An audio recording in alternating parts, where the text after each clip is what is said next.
যে আইন পার্লামেন্টও পাস হয়নি, সেই আইনে বলে আমাকে মৃত্যুদণ্ড দেওয়া হয়েছে। আমার অপরাধ কি? আমি কি গুম করেছি, খুন করেছি? আমার প্রশ্ন হচ্ছে কাদের খুন করলাম? প্রত্যেকটা হত্যাকাণ্ড তো তার মেটিকুলাস ডিজাইনে করা। এটা তো তাদের ছিল লাশ ফেলো, সরকার পড়বে। অধিকাংশ মারা গেছে যারা, কই আন্দোলনরত একটা নেতাও তো মারা যায়নি, তাদেরকে একটা আঁচড়ও লাগেনি। সাধারণ ছাত্রদের মেরে এরা এমন একটা সিচুয়েশন তৈরি করলো, আর সব আমাদের পর।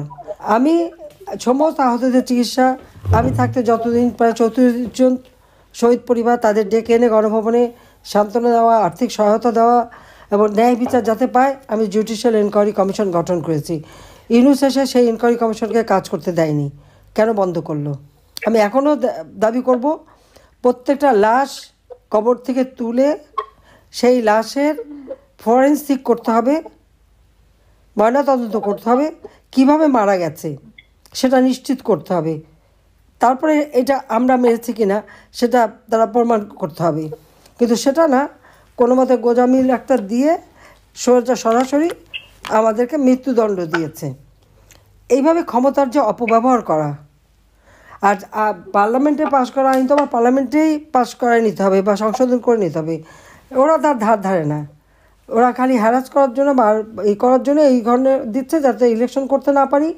আর যেহেতু যুদ্ধাপরাধীদের আমি বিচার করেছি, সেই জন্য আমাকেও সেই বিচারটা, এটা সম্পূর্ণ রাজনৈতিক প্রতিহিংসা, তাছাড়া আর কিছু না। এত দ্রুত বাংলাদেশের আইন আর কোর্ট কাছারি এত মানে এক্সপার্ট হয়ে গেল যে কি দ্রুত সময় পাস দিয়ে দিল।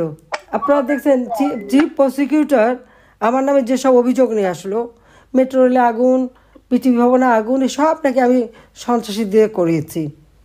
সন্ত্রাসীরা তো করেছে, এতে কোনো সন্দেহ নাই, কিন্তু সেটা কারদের? ইউনূসের এনসিপি পার্টিরই এক নেতা নিজে স্বীকার করেছে, সে ইন্টারভিউ বলেছে যে মেট্রো রেলে আগুন এবং পুলিশ হত্যা না করলে তার বিপ্লব নাকি সফল হতো না। তার নিজেরা স্বীকার করছে তারা পুলিশ হত্যা করেছে, পুলিশ মেরে পা বেঁধে ঝুলিয়ে তাদেরকে মেরেছে।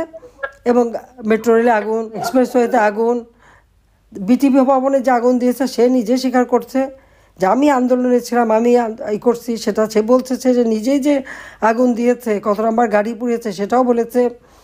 বিআরটিসি ভবনে যে আগুন দিয়েছে সে সেটা স্বীকার করেছে।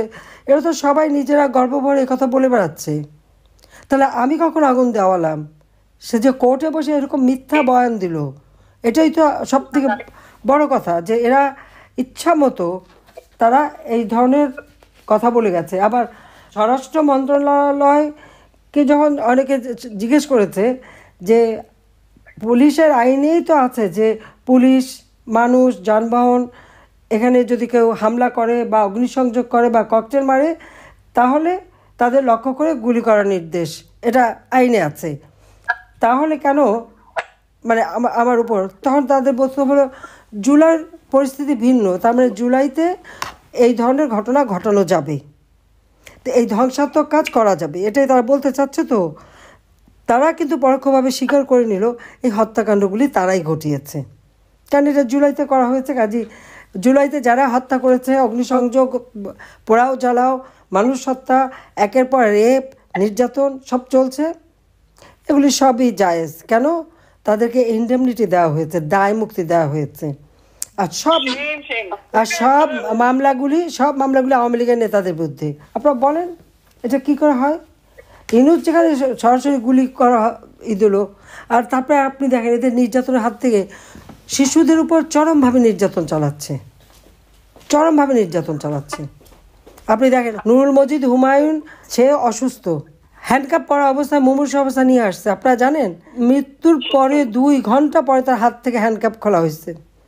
সে একজন মন্ত্রী, সে একজন মুক্তিযোদ্ধা, এবং এইভাবে আওয়ামী লীগের বহু নেতা কর্মীকে কারাগারে নির্যাতন করে একের পর এক হত্যা করছে। যে মুরাদ আমাদের কাউন্সিলর ছিল, তাকে হত্যা করেছে। রিফাত আর একটা ছেলে, তাকে হত্যা করেছে। এটা হচ্ছে গাইবান্ধা জেলখানায়। সারা বাংলাদেশের বিভিন্ন জেলে এরা একের পর এক আমাদের আওয়ামী লীগ নেতাদের উপরে নির্যাতন করে তারা এই হত্যাকাণ্ড করে যাচ্ছে। একটা ক্লাস 8-এর ছেলে, সে পরীক্ষা দিতে যাবে, পরের দিন পরীক্ষা, বাপ মার সাথে ঘুমাচ্ছে। কুমিল্লার ঘটনা আপনারা জানেন, বাড়িতে যে সেই ছেলেটাকে অ্যারেস্ট করে নিয়ে আসলো। অপরাধ কি? সে তারা ছাত্রলীগের সঙ্গে যুক্ত, সেই জন্য। অষ্টম শ্রেণীর ছেলে, সে তো তখনও ওইভাবে রাজনীতি শুরু করেনি, কিন্তু তাকে সেখানে নিয়ে এসে তার উপর নির্যাতন, এবং তাকে জামিন দেওয়ার জন্য যখন কোর্টে তোলা হলো, যখন এসবির 3 জন অফিসার তারা কোর্টে দাঁড়িয়ে জজ সাহেবকে বলে উপরের চাপ আছে, জামিন দেওয়া যাবে না। কোর্টে এসবি যে এইভাবে জজ সাহেবদের বলতে পারে বলেন? কারণ তার পক্ষে তো উকিলও আছে, আর ওদের পক্ষে উকিল আছে, তার এরা ওকালতিও করবে।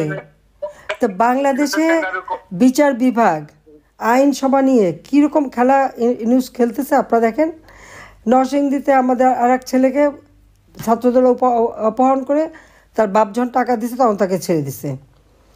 আমাদের ওখানে তো বহু ছেলে মেয়েকে হত্যা করেছে।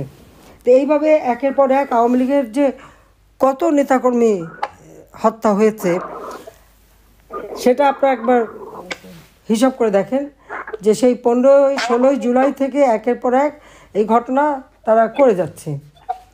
আজকে আমি একটু বলবো যে আজকে যেখানে আমরা নির্বাচিত জনপ্রতিনিধি, আমাদের কোনো কর্মকাণ্ড করতে দেবে না কারা?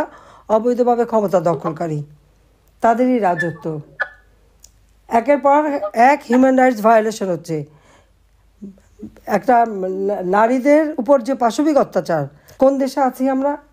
আর যে সমস্ত বাজে কথা, স্ল্যাং ওয়ার্ড ইউজ করে, আজকাল ছেলে মেয়েদেরকে এমন বেয়াদব বানাচ্ছে যে তারা এই সমস্ত নোংরা কথা শব্দ উচ্চারণ করে অবলীলাক্রমে একটা জেনারেশন নষ্ট করে দিচ্ছে। একটার পর একটা তারা আওয়ামী লীগের প্রতিদিন, গত 3-4 দিন আগেও রামপুরে আমাদের এক আওয়ামী লীগের নেতাকে হত্যা করলো যুবলীগ, ছাত্রলীগ, অনবরত হত্যাকাণ্ড ঘটেই যাচ্ছে, কিন্তু এর কোনো বিচার নাই, আর এর কোনো নালিশ নাই। যারা ভিকটিম তারা বিচার চাইতে পারে না, এই অবস্থা চলছে। অর্থনীতি ধ্বংস, সামাজিক নিরাপত্তা নাই, ঘরের নিরাপত্তা না, বাইরের নিরাপত্তা নেই, লাশ নদীতে ভেসে যাচ্ছে, কত যে গুম করে ফেলেছে, এক্সট্রা জুডিশিয়াল কিলিং চলেই যাচ্ছে।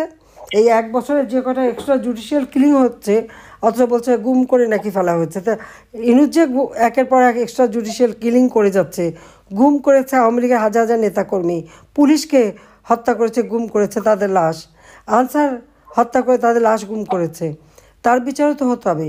জনগণের ম্যান্ডেট নাই, জবাবদিহি নাই। কাজে আমি আজকে এটুকু বলবো যে আপনারা যে প্রতিবাদ করছেন, আপনাদের প্রতি আমার ধন্যবাদ সবাইকে। আর সেই সাথে সাথে বলবো যে এই অন্যায়ের হাত থেকে দেশকে রক্ষা করতে হবে। এই খুনি জঙ্গি, সমস্ত জঙ্গিদের ছেড়ে দিয়েছে, জঙ্গিদের হাত থেকে দেশকে রক্ষা করার জন্য যেভাবে আপনারা আজকে দাঁড়িয়েছেন প্রবাসীরা, কারণ আমাদের কোনো নেতাকর্মীর কোনো আর্থিক সঙ্গতি নাই, তাদের নিঃস্ব করে দিয়েছে। ঘর বাড়ি জ্বালিয়ে পুড়িয়ে ব্যবসা প্রতিষ্ঠান, মানে মাছের খামার, গরু, হাঁস মুরগি, ফলের বাগান, বাড়ি ঘর সব জ্বালিয়ে দিয়েছে। এখন ওয়ার্ড, ইউনিয়ন, উপজেলা, জেলা পর্যন্ত ঢাকা কারো কিছু নাই। অর্থনৈতিকভাবে পঙ্গু করে দেওয়া, আর মামলা নারী শিশু কার উপরে বাদ নাই। আর এই যে শিশু নির্যাতন, এই শিশু নির্যাতনটা আরও তুলে ধরা দরকার, কারণ এরা যেভাবে মানে ছোট্ট বাচ্চা ছেলেরা তাদের উপরে নির্যাতন চালায়।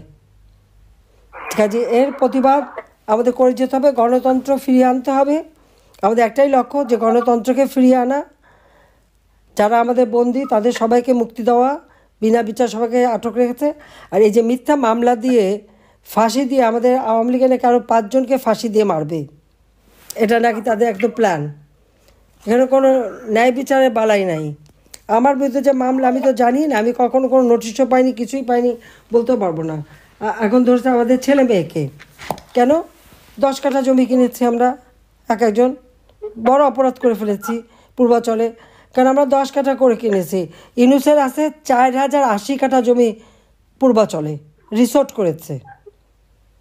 আর বঙ্গবন্ধু পরিবার, আমরা রেহানা, আমি আর আমাদের 4 ছেলে মেয়ে, 6 জন 10 কাঠা করে জমি নিয়েছি। মহা অপরাধ করে ফেলেছি আমরা, খুব বড় অপরাধ। কাজে জনগণের বিচার করবে, সেটি আমরা চাই। যে আপনাদের ধন্যবাদ জানাচ্ছি যে আজকে যে নির্যাতন এবং মিথ্যা মামলা, আমাদের বাচ্চাগুলি একটাও যেখানে চাকরি করছে সেখানে দুর্নীতি দমন কমিশন দিয়ে তাদেরকে মিথ্যা অপবাদ দিয়ে দিয়ে চিঠি পাঠিয়ে তাদেরকে হয়রানি করে ছাড়ছে। অর্থাৎ জীবন জীবিকা করেও খেতে দেবে না তারা। বাবা মা ভাইকে সব হত্যা করেছে, আমাদের 2 বোনকে হত্যা করতে পারলো না, তাই আমাদের বাচ্চাদের উপর দিয়ে প্রতিশোধ নিচ্ছে। আর সবাইকে ধন্যবাদ। জয় বাংলা, জয় বঙ্গবন্ধু, বাংলাদেশ চিরজীবন।